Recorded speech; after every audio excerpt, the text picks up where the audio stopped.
उन्हाळी वाळवण रेसिपीमध्ये खुसखुशीत असे साबुदाणा बटाटा पळी पापड बनवण्यासाठी आपण इथे 1 ग्लास साबुदाणा घेतलेला आहे। ते स्वच्छ पाण्याने धुवून रात्रभर भिजत घालायचं आहे। दुसऱ्या दिवशी साबुदाणा मस्त भिजला की ते मोकळा करून घ्यायचा। आता 4 मध्यम आकाराचे बटाटे साल काढून किसणीने किसून घ्यायचा। हा किस आता स्वच्छ पाण्याने 2 ते 3 वेळा धुवून किस बुडेल एवढा पाणी घालून बाजूला ठेवून द्यायचा। आता मोठ्या भांड्यात 5 तांबे पाणी घेऊन गरम व्हायला ठेवून द्यायचा।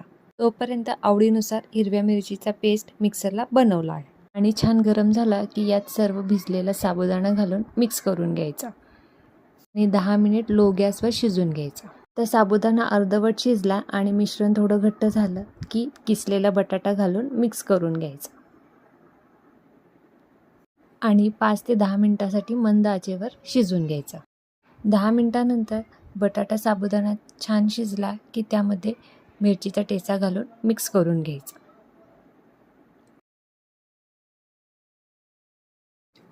मिक्स करून झालं की चवीनुसार मीठ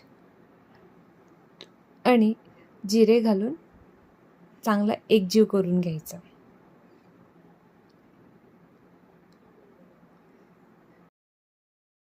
मंद आचेवर 5 मिनिट शिजवून घ्यायचा। आता हे मिश्रण पापड घालायला तयार आहे।